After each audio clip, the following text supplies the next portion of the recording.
नमस्कार मित्रों, संस्कृत साहित्य एवं संस्कृति के चैनल पे मैं डॉक्टर हरिनिवास चाणक्य नीति में आपका स्वागत करता हूं। 13वां अध्याय। चाणक्य कहते हैं कि मुहूर्तमपि जीवे च नरः शुक्लेन कर्मणा न कल्पमसि कष्टेन लोकद्वय विरोधिना।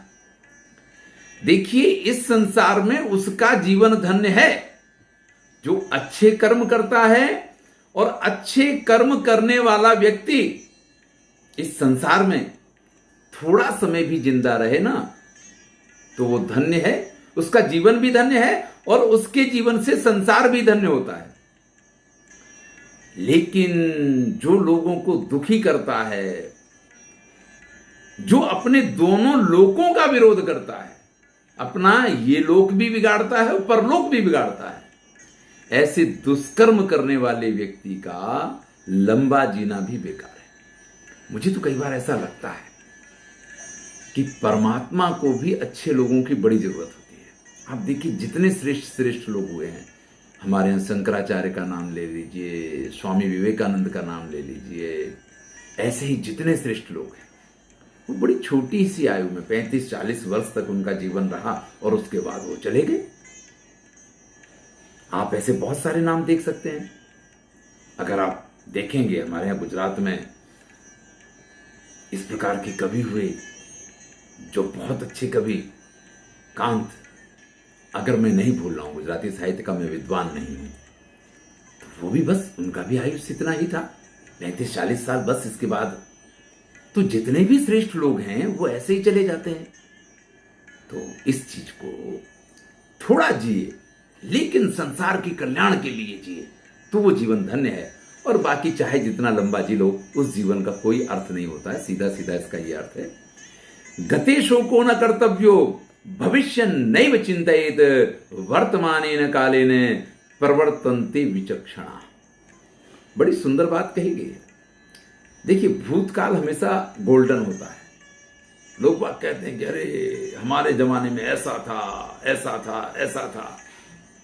अब तो ठीक है, मैं जब छोटा था तो मैंने उन लोगों को देखा जो अंग्रेजों के टाइम पे थे, तो वो लोग कहते थे कि इससे तो अंग्रेजों का जमाना अच्छा था। यानी उनको दासता, जब समय हम परतंत्र थे, वो जमाना अच्छा लगता था। आजकल हम जैसे लोग भी ये कह देते हैं कि अरे भाई, हमारे जमाने की अलग बातें थी। हम जब छोटे थे तो कितना पढ़ते थे, कितनी पढ़ाई करते थे, कितनी मेहनत करते थे। आजकल के बच्चे तो यूट्यूब और इस सब में लगे रहते हैं, व्हाट्सएप, फेसबुक, इसी में से उनको टाइम नहीं मिलता है। किताबें तो कोई उठा के नहीं देखता। तो समय बदलता रहता है। भूतकाल हमेशा अच्छा होता है, भविष्य अच्छा बने इसके लिए व्यक्ति चिंता करता रहता है।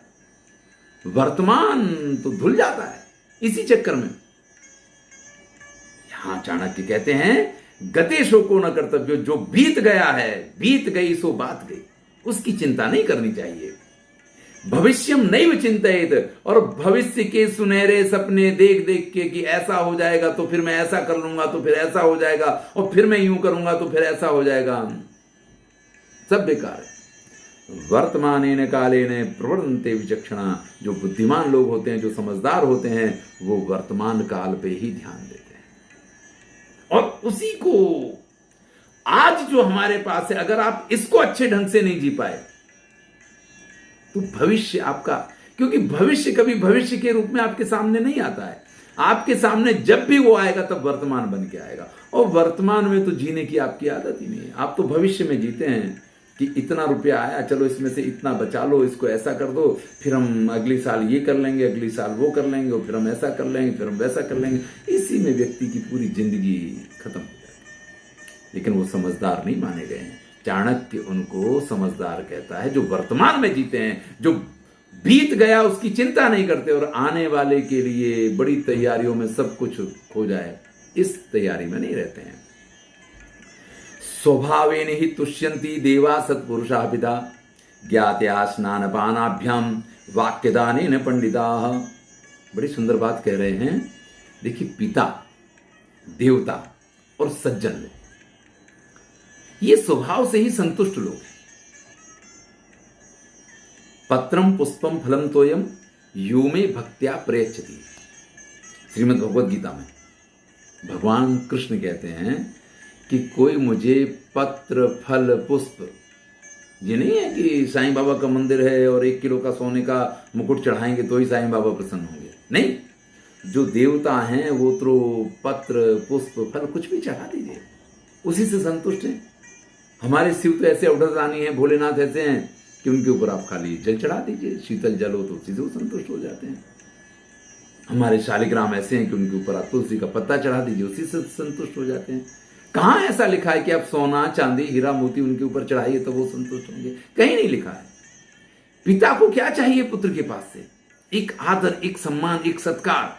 सज्जन व्यक्ति को क्या चाहिए आपके पास से? थोड़ा सा मान सम्मान, बस इसी से वो संतुष्ट बने रहते हैं।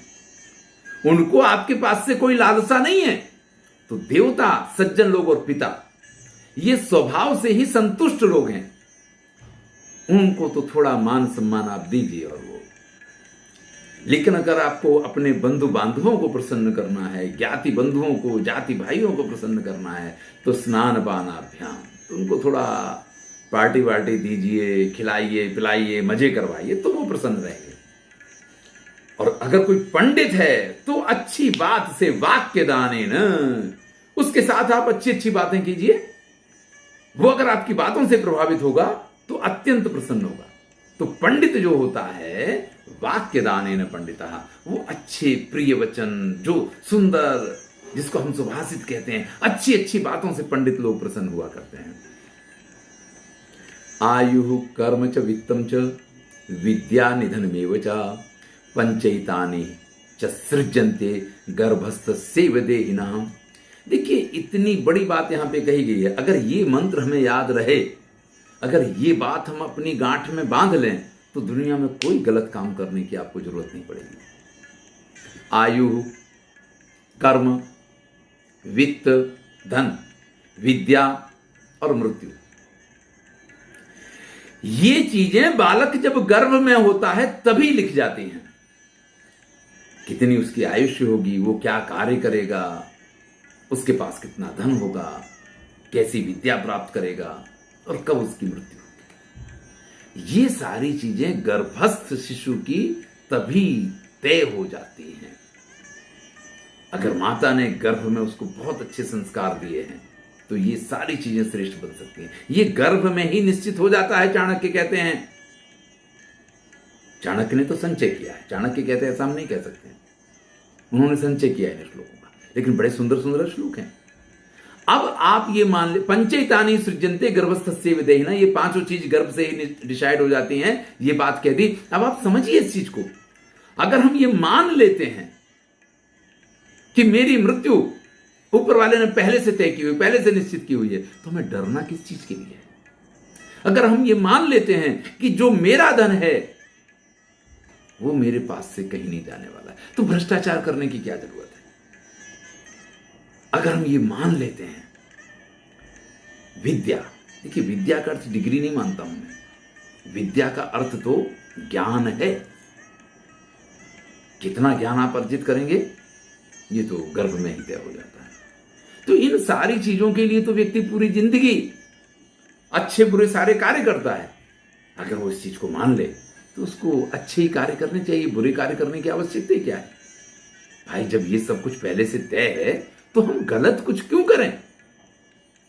अहोवत विचित्राणि चरितानि महात्मनाम लक्ष्मी त्रणाय मन्यन्ते तद्भारेण नमन्ति च।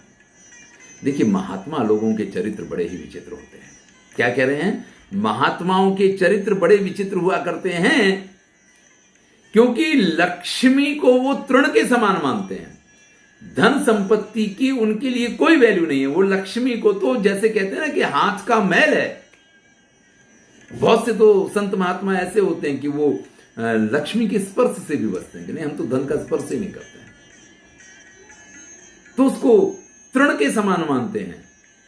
तद्भारेण नमन्ति च, लेकिन उसके भार से झुक जाते हैं। भार से झुक जाते हैं क्या है? आप देखिए, जितने बड़े बड़े संत महात्मा होंगे आजकल के, ये चाणक्य के समय पे भी था। उनके पास आपको उनके मठ के मठ पैसों से भरे पड़े होंगे। तो लक्ष्मी को समझते हैं वो तृण के समान, और लक्ष्मी के भंडार इतने हैं कि जैसे आम के पेड़ पे आम आने पे आम झुक जाता है, ऐसे वो भरे पड़े हैं, लदे पड़े हैं उनसे। महात्मा लोगों की विचित्रता है।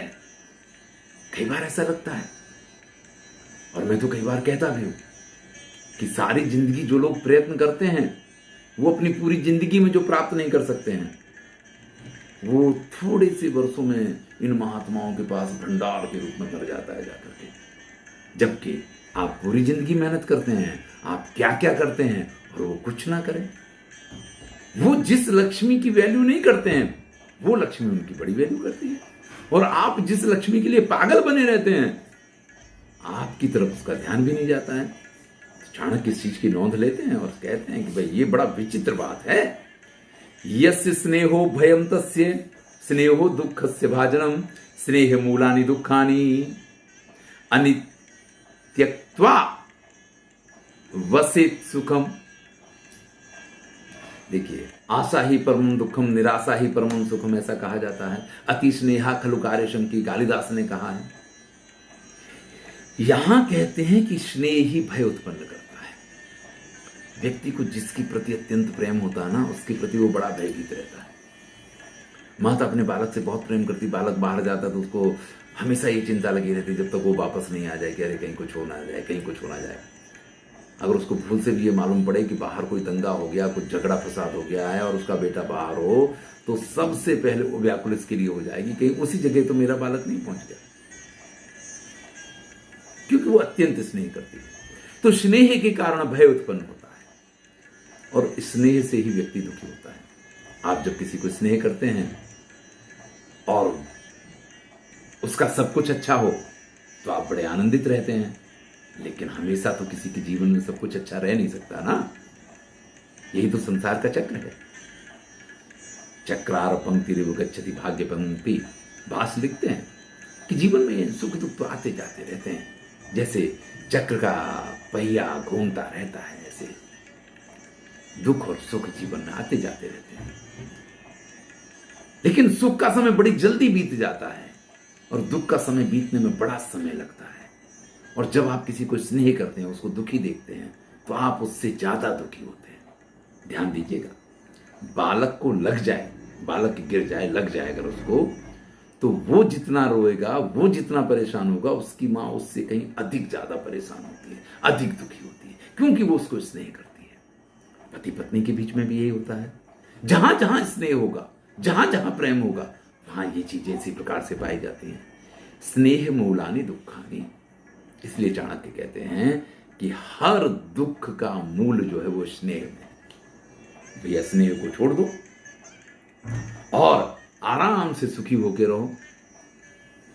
देखिए, आपके हाथ में कुछ नहीं है। जीवन में इस चीज को समझ लीजिए।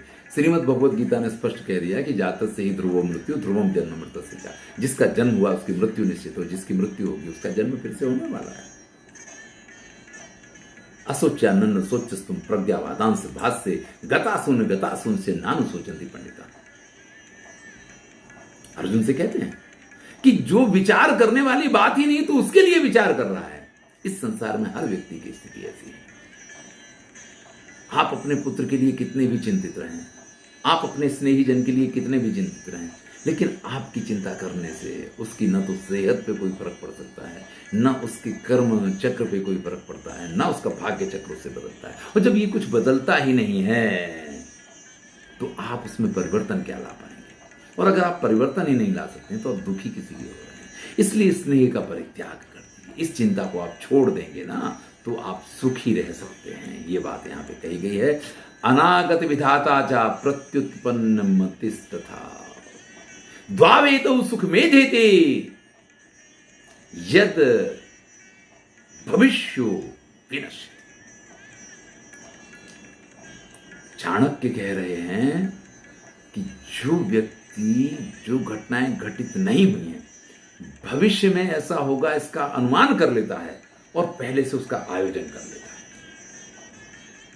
देखिए, एक प्रकार का व्यक्ति ऐसा होता है जो भविष्य में क्या होगा उसका पहले से अनुमान कर लेता है, और उसका अनुमान कर लेता है तो उसके लिए पहले से सारी तैयारियां कर लेता है। उसको कोई समस्या नहीं आती है, क्योंकि उसने पहले से ही सब कुछ समझ रखा है, सब चीजें उसको मालूम हो जाती हैं, और जब सब चीजें मालूम हो जाती हैं तो उसने अपनी तैयारियां कर ली हैं, वो तो सुखी रहेगा। प्रत्युत्पन्न मतिस्तथा, लेकिन कुछ लोग ऐसे होते हैं जो पहले से कोई तैयारी नहीं करते हैं, लेकिन उनके पास ऐसी प्रत्युत्पन्न मति बुद्धि होती है, जो बुद्धि जब कोई स्थिति आती है उसका सामना करने के लिए वो हमेशा तत्पर होते हैं, और उसमें से तुरंत ही उनको मार्ग मिल जाता है अपनी उस बुद्धि की वजह से। ऐसे लोग भी सुखी रहते हैं। यानी भविष्य का पहले से आयोजन कर लेने वाला और वर्तमान का जो बड़ी ही सरलता से सामना कर सकता है, ऐसे दोनों प्रकार के लोग इस संसार में सुखी होते हैं। द्वावेतो सुख में देते यद भविष्यो विनश्यति। लेकिन जो ये सोचता है कि भैया होना तो वही है जो होना है, मैं कुछ कर ही नहीं सकता हूं, तो भैया उसका विनाश निश्चित है। आप नाव पे बैठे हुए हैं, आपको मालूम है कि आपका जो बंबू है वो नीचे तक नहीं पहुंच पा रहा क्योंकि पानी बहुत ज्यादा है, लेकिन आप उस बंबू को चलाना बंद नहीं कर सकते। जब तक आप चलाते रहेंगे तब तक आपके मन में आशा होगी, और जब तक आपके मन में आशा है तब तक आपका जीवन है, और जब तक आपका जीवन है तब तक आपको संघर्ष करना पड़ेगा। और जो संघर्ष करते हैं उनकी विजय हुआ करती है, लेकिन जो सोचते अब तो जो होना है सो ही होना है, तो फिर किसी न किसी भंवर में वो नाव जाएगी और उस व्यक्ति का विनाश निश्चित है। राग्नि धर्मणि धर्मिष्ठा पापे पापः समे समाः राजानम अनुवर्तन्ते यथा राजा तथा प्रजा। ये बड़ा ही प्रसिद्ध वाक्य है, यथा राजा तथा प्रजा। जैसा राजा होता है प्रजा भी वैसी ही होती है।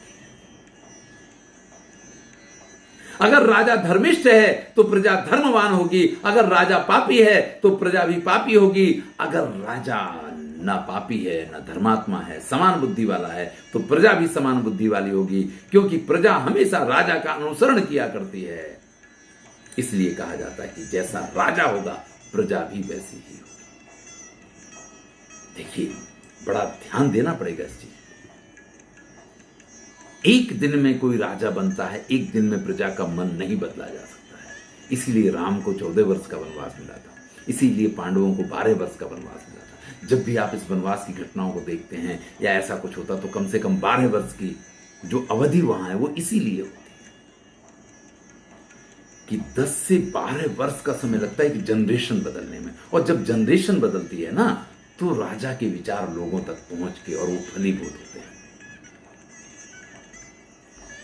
जिस समय राजीव गांधी ये कहते हैं कि केंद्र में से चला हुआ 1 रुपया पब्लिक के पास पहुंचते पहुंचते 7 पैसे हो जाता है, आप समझ लीजिए कि उस समय कितना भ्रष्टाचार रहा होगा। आज जब व्यक्ति ये कहता है कि नहीं, पैसा तो मिलेगा, चाहे हम योजना के हिसाब से कम देंगे, लेकिन जितना देंगे उतना उसके खाते में देंगे, जितना पहुंचेगा उसके खाते में पहुंचेगा, किसी और के खाते में नहीं पहुंच सकता है। अंतर पड़ेगा, तुरंत नहीं पड़ेगा, समय लगेगा। राजा कालस्य कारणम ये कहा जाता है, यथा राजा तथा प्रजा कहा जाता है, लेकिन राजा की तरह प्रजा को बनने में एक समय लगता है, और राजा के जो प्रोग्राम चलते रहते हैं, राजा जिस प्रकार से व्यवहार करता रहता है, धीरे धीरे वो प्रजा के ऊपर उस तरीके से असर करता है। एक दिन में डिजिटल इंडिया नहीं बन सकता है, एक दिन में सब चीजें इस तरीके से नहीं हो सकती हैं। जो पुरानी जनरेशन है वो तो कहती है कि ये क्या, अरे अभी भी आप उसी प्रकार से खाते लिख लिख करके काम कर रहे होते।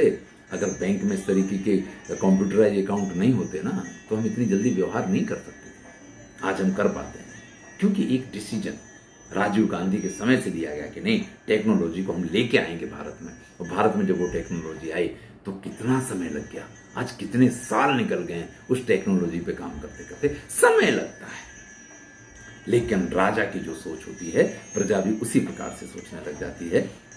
चाणक्य लिखते हैं, जीवंतम मृतन मन्ये देहिनम धर्म वर्जितम मृतो धर्मेण संयुक्तो दीर्घ जीवी न संशयः।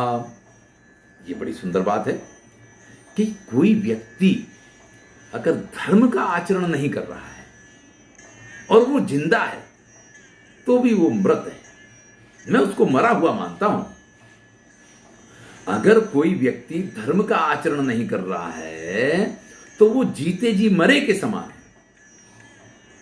लेकिन अगर कोई व्यक्ति धर्म का आचरण करते करते मर भी गया हो तो वो भैया अमर हो जाएगा।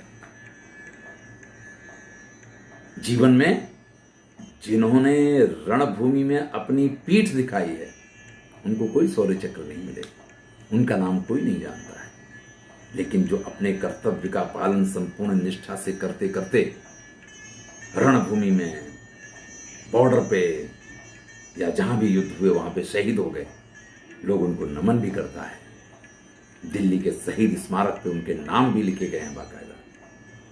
तो भले ही मृत्यु हो जाए धर्म का आचरण करते करते, वो अपने यश रूपी शरीर से हमेशा जिंदा बना रहता है। लेकिन जो अधर्म का आचरण कर रहा है वो तो भैया जीते जी मरे के समान है। और मैं तो उसको जीता जी मरा मानता हूं, ऐसा चाणक्य यहां कहते हैं। क्या करना है ये हमें तय करना है। धर्मार्थ काम मोक्षाणाम यस्य कोपी न विद्यते अजागल स्तनश्येव तस्य जन्म निरर्थकम। भाई हमारे यहां 4 पुरुषार्थ कहे गए, धर्म अर्थ काम मोक्ष। अब मोक्ष तो ठीक है, लेकिन धर्म अर्थ काम ये तो प्रत्येक व्यक्ति के जीवन का लक्ष्य होना चाहिए। वो धर्मिष्ठ हो, वो अर्थापार्जन करे और अर्थोपार्जन करने के बाद उससे अपनी इच्छाओं की पूर्ति करे। अगर इन 3 में से धर्म अर्थ काम मोक्षाणाम, इन 4 पुरुषार्थों में से जो किसी एक पुरुषार्थ को भी नहीं प्राप्त कर पाता है उसका जीवन कैसा है? बकरी के गले में कई बार 2 स्तन जैसे लटकते हैं। तो अजागल स्तनश्येव, बकरी के गले के स्तन जिस प्रकार से बिल्कुल बेकार होते हैं, किसी काम के नहीं होते हैं, इसी प्रकार से उस व्यक्ति का जीवन निरर्थक है। भाई प्रत्येक व्यक्ति का यह लक्ष्य होना चाहिए कि कुछ ना कुछ तो पुरुषार्थ अपने जीवन में करे, कुछ ना कुछ तो ऐसा हो कि जिसको वो प्राप्त करना चाहता है और जिसको वो प्राप्त करे। अगर वो अपने जीवन में कोई सिद्धि प्राप्त ही नहीं करता है तो फिर उसका जीवन तो बस बिल्कुल ऐसा ही है जैसे बकरी के गले के स्तन।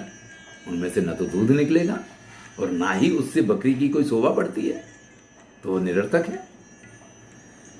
दह्यमाना सुतीव्रेण नीचा पर यशोग्निना आशक्ता तद पदम गंतुम निंदाम ततो प्रकुर्वते। देखिए ये दुर्जन का स्वभाव होता है। वो किसी यशस्वी व्यक्ति को देखता है ना तो उसको लगता है यार ये इतना यशस्वी हो गया, मैं भी तो इसी क्षेत्र में हूं, नाम मेरा होना चाहिए था और उसका नाम हो गया। अरे भैया उसने क्या, कितनी मेहनत, कितनी तपस्या, कितना कुछ किया है तब वो इस स्थिति में पहुंचा है, ये आपको समझ में नहीं आता है। तो नीचे की पंक्ति में वही कहते हैं कि उसके पद चिन्हों पे चलने में वो असमर्थ होता है। वो उसकी ताल से ताल नहीं मिला सकता, उसके कदमों पे कदम नहीं रख सकता है। यानी जिस मार्ग पे वो चल रहा है, जितनी वो मेहनत कर रहा है उतनी मेहनत तो कर नहीं सकता है। यशस्वी व्यक्ति को देख करके दुर्जन व्यक्ति उसकी निंदा क्यों करता है? तो चाणक्य ये कहते हैं चूंकि उसके यश को देख करके उसको जलन होती है। कोशिश तो करता है कि जिस मार्ग पे ये चल रहा है उस मार्ग पे मैं भी चलने लग जाऊं, इसकी तरह मैं भी सब कुछ करने लग जाऊं, लेकिन कर नहीं पाता है। और जब नहीं कर पाता है तो निंदा करता है। यही तो व्यक्ति का स्वभाव होता है। अगर अंगूर नहीं मिले तो अंगूर खट्टे हैं। वो व्यक्ति ही गलत है, उसके सारे कार्य ही गलत हो जाया करते हैं। जब कोई व्यक्ति इस प्रकार से किसी की निंदा करे तो ये उसका मूल्यांकन है कि वो व्यक्ति स्वयं दुर्जन है, वो उस तरीके से स्वयं कार्य नहीं कर पा रहा है, इसलिए निंदा कर रहा है। नीति शतककार ने बहुत अच्छा कहा है। वो ये कहते हैं कि जब व्यक्ति दूसरे की प्रशंसा करता है, श्रेष्ठ अच्छे लोगों के वर्णन में वो कहते हैं कि दूसरों की प्रशंसा करते करते जो अपने गुणों का वर्णन करते हैं। यानी अगर आप दूसरों की प्रशंसा करते हैं, हर बात में हर व्यक्ति की आप प्रशंसा करते हैं, उसके अच्छे गुणों का वर्णन करते हैं, तो आप उसका वर्णन नहीं कर रहे हैं, आप अपने गुण व्यक्त कर रहे हैं कि आप ऐसे हैं कि आपको किसी में दोष नहीं दिखाई देता है। लेकिन अगर आप हर व्यक्ति की निंदा करते हैं तो आप व्यक्ति की निंदा नहीं कर रहे हैं, आप अपने दोष व्यक्त कर रहे हैं। आप ये बता रहे हैं कि आपके अंदर कितनी ईर्ष्या है, आप कितने निरर्थक हैं कि आप किसी अच्छे मार्ग पे चल नहीं पाते हैं, इसलिए आपको दूसरों की निंदा करनी पड़ती। ये चाणक्य यहां कह रहे हैं। बंधाय विषय संयोगात भुंक्ते निर्विषय मनः मन एव मनुष्याणाम कारणम बंध मोक्षयो। दार्शनिक श्लोक है ये, तो श्रीमद् भगवद गीता भी कहती है, वेदांत दर्शन भी कहता है, सभी दर्शन कहते हैं कि मन एव मनुष्याणाम कारणम बंध मोक्षयो। व्यक्ति को जो भी बंधन या मुक्ति मिलती है उसका कारण उसका मन हुआ करता है। मन विषयों से बंध के उनका भोग करता हुआ इतना आसक्त हो जाता है कि वो विषयों को फिर छोड़ ही नहीं सकता है। और जिसका मन विषयों से दूर हो गया उसको जीवन में कभी कोई बांध नहीं सकता है। इसलिए यहां पे इस पंक्ति में कहा गया है मन एवं मनुष्याणाम कारणम बंध मोक्षयो। प्रत्येक व्यक्ति की बंधन या मुक्ति का कारण उसका मन होता है। कहते हैं कि मन चंगा तो कटौती में गंगा। अगर व्यक्ति का मन शुद्ध है तो गंगा स्नान करने जाने की जरूरत नहीं है। वो जिस जल से स्नान कर रहा है उसी में गंगा का निवास हो जाएगा और उसी से उसके सारे पाप धुल जाएंगे, वो पवित्र हो जाएगा, क्योंकि पाप तो उसके मन में होते ही नहीं। और बाकी तो भैया काले मन वाला व्यक्ति कितना भी गंगा में डुबकी लगा ले उससे उसके पाप नहीं धुला करते हैं। तो मन ही बंधन या मोक्ष का कारण होता है। देहाभिमाने गलिते ज्ञानेन परमात्मनः यत्र यत्र मनो याति तत्र तत्र समाधयः। देखिए मन की बात चल रही है तो लगे हाथ एक और श्लोक आ गया कि जो व्यक्ति ईश्वरीय ज्ञान प्राप्त करके अपने शरीर के अभिमान का परित्याग कर देता है, जो व्यक्ति ईश्वरीय ज्ञान प्राप्त करने के बाद अपने शरीर के अभिमान का परित्याग कर दिया करता है, यत्र यत्र मनो याति, उसका मन कहीं भी चला जाए, जहां उसका मन जाएगा तत्र तत्र समाधया, वहीं उसकी समाधि लग जाएगी। उसको कोई फर्क नहीं पड़ता है। लोग मंदिर जाते हैं, लोग तीर्थ स्थान में जाते हैं, लोग पर्वतों की गुफाओं में जाते हैं तपस्या करने के लिए, लेकिन अगर शरीर का अभिमान नहीं छूटा है तो आप कहीं भी जाइए, आपकी समाधि लगने वाली नहीं है। आप बैठे होंगे हिमालय की गुफा में, फिर भी आपका मन आपको कहीं किसी टॉकीज में ले जाएगा, किसी हीरोइन का नृत्य दिखाएगा, कुछ ऐसा करवाएगा कि आपकी समाधि नहीं लगेगी। लेकिन अगर आपने शरीर के अभिमान का परित्याग कर दिया, अगर मन आपके वश में आ गया है, तो फिर तो भैया जहां बैठे हो वहीं समाधि लग जाएगी। मन जहां पे होगा वहीं समाधि लग जाएगी। शरीर की बात ही जान दो। ईप्सितम मनसः सर्वम कस्य संपद्यते सुखम दैवायत्तम यतः सर्वम तस्मात् संतोषमाश्रयेत। कहते हैं कि इस संसार में कौन व्यक्ति ऐसा है जिसकी सारी इच्छाएं पूर्ण? कोई नहीं। सभी इच्छाएं किसी व्यक्ति की पूर्ण हो ही नहीं सकती हैं, क्योंकि हर व्यक्ति जो है एक इच्छा पूर्ण होने से पहले दूसरी इच्छा उसके सामने आ जाती है। भारतवर्ष के सबसे धनिक व्यक्ति अगर मुकेश अंबानी बन जाए तो उनका प्रयत्न ये रहेगा कि विश्व में सबसे धनिक व्यक्ति में मेरा नाम आना चाहिए। तो इच्छा का तो अंत नहीं होने वाला है।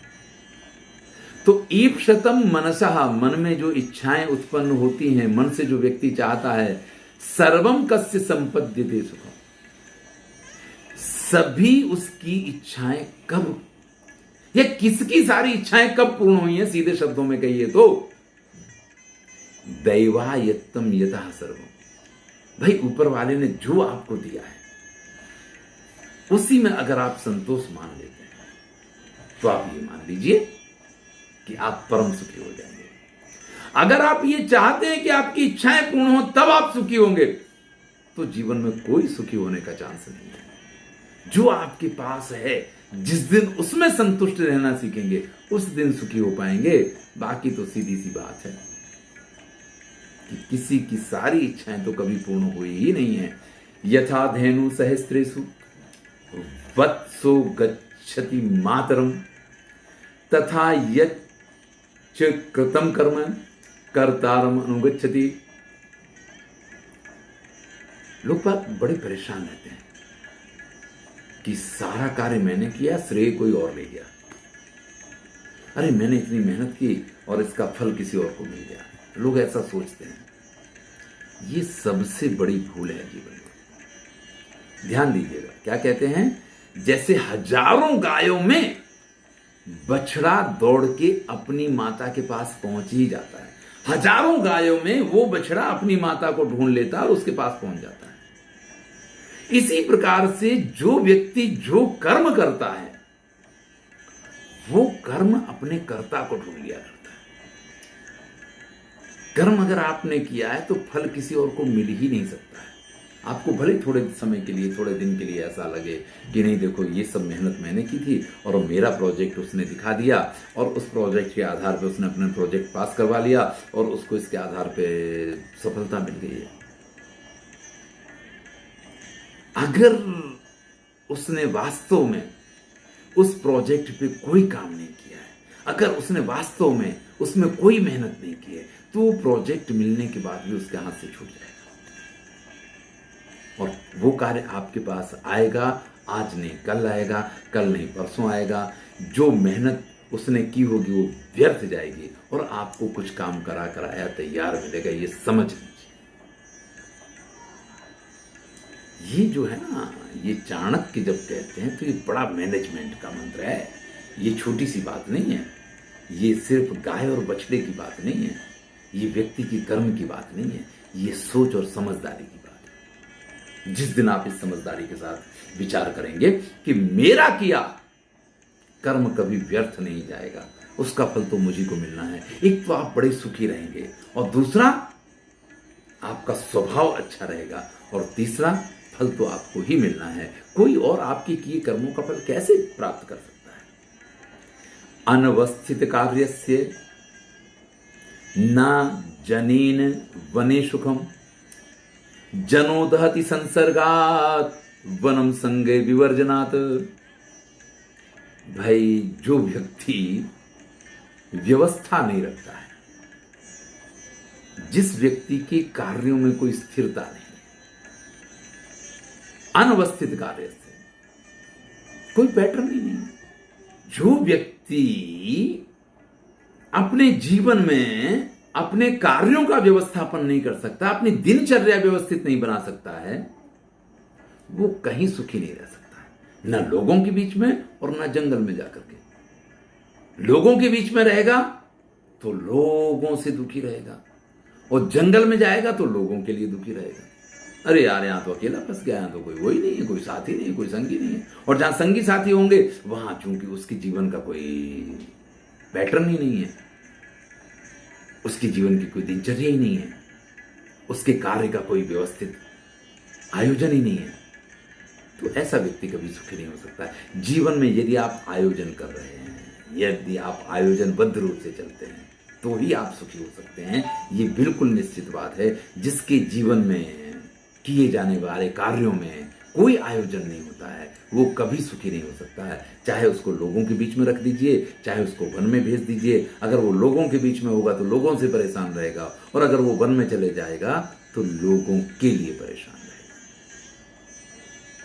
यथा खात्वा खनित्रेण भूतले वार विंदति तथा गुरुगताम विद्याम शुश्रूषु अधिगच्छति। भाई गुरु शिष्य के संबंध की बात है।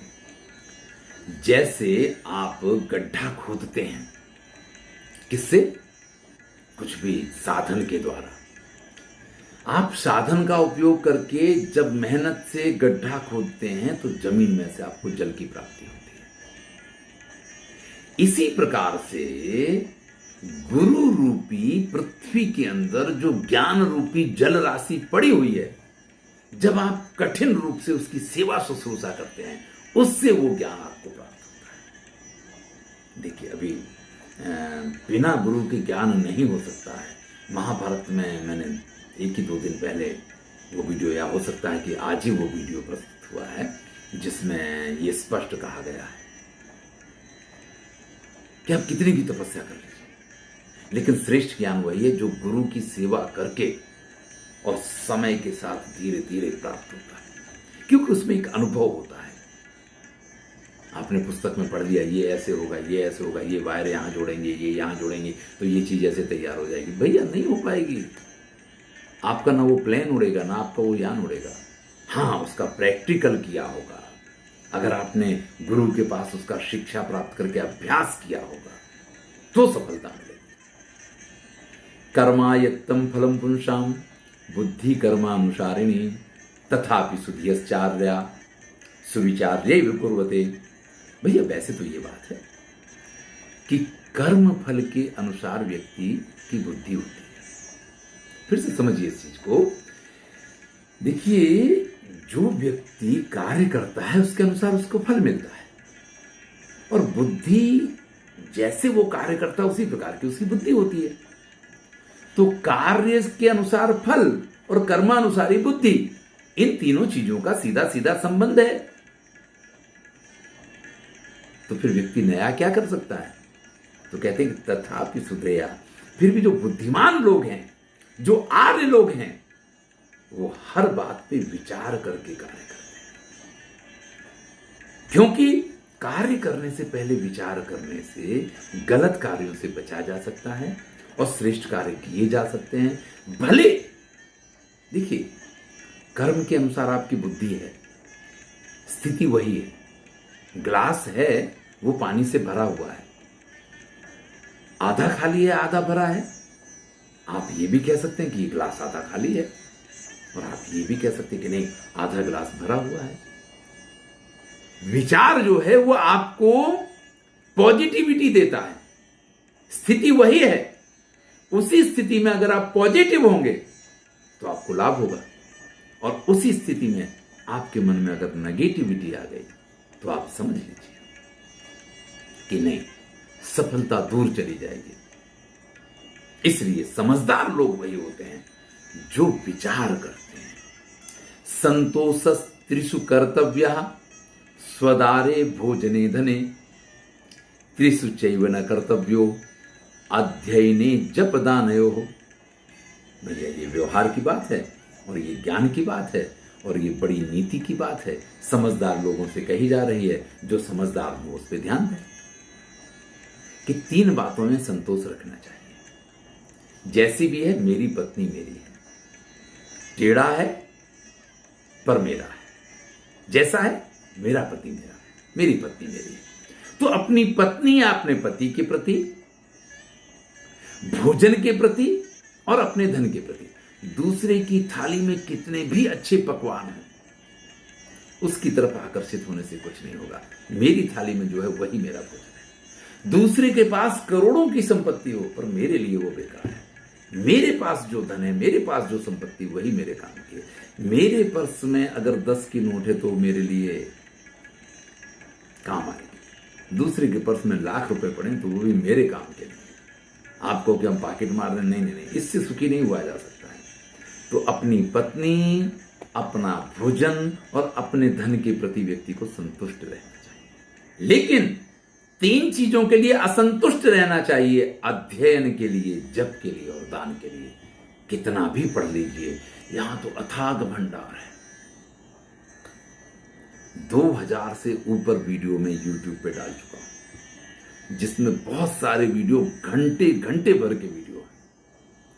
लेकिन कहीं कहीं कहीं दूर दूर तक भी ऐसा नहीं लगता है कि मैं संस्कृत साहित्य और संस्कृति के लिए कुछ कर पाया हूं। कितना भी अध्ययन कर लीजिए, विद्या का अथाग भंडार है यहाँ पे। जब कितना भी भगवान का नाम ले लीजिए, जितना अधिक लेंगे उतना अधिक जीवन में आपको संतोष और सुख मिलेगा। अगर आप नहीं लेते हैं, जितना कम लेंगे, जितना कम पढ़ेंगे, वो आपकी अपनी बात है।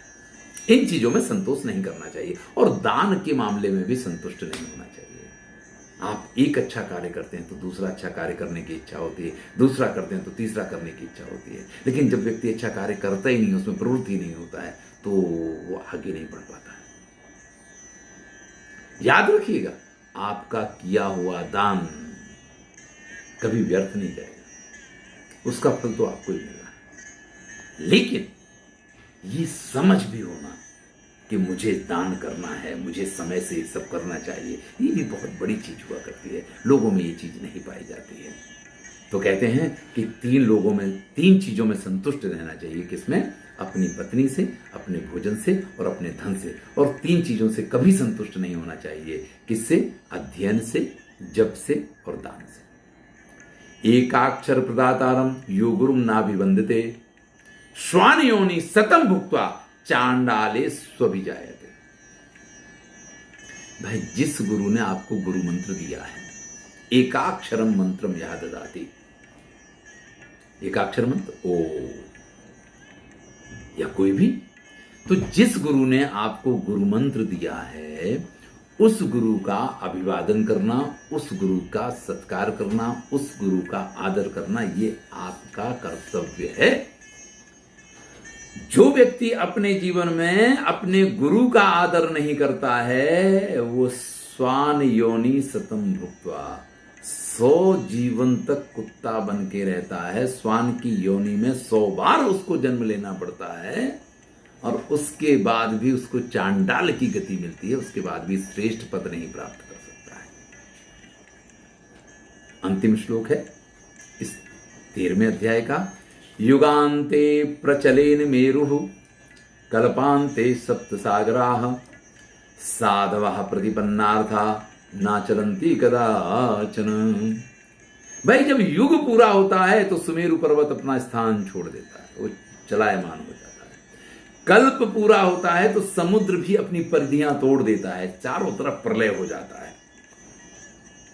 लेकिन जो साधु होते हैं, प्रतिपन्नार्थः, दृढ़ बुद्धि, निश्चित निर्णय वाले, ना चलंती कदाचन, उनके निर्णय कभी नहीं बदला करते हैं। यानी समुद्र भी अपनी परिधि छोड़ देता है, वो भी अपनी सीमाओं का परित्याग कर देता है जब कल्पांत होता है, और जब युग का अंत होता है तो पर्वत भी अपने स्थानों को छोड़ दिया करते हैं। लेकिन श्रेष्ठ लोग, नीति शतकार ने कहा है, निंदन्तु नीति निपुणा यदि वास्तुवन्तु लक्ष्मी समाविशतु गच्छतु वा यदेच्छम् अद्यैव वा मरणमस्तु युगान्तरे वा न्यायात् पथा प्रविचलन्ति पदम न धीराः।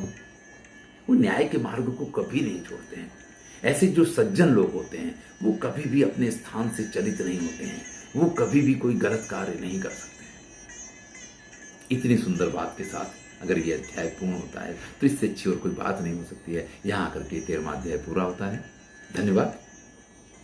देखते रहिए संस्कृत साहित्य एवं संस्कृति, चाणक्य नीति।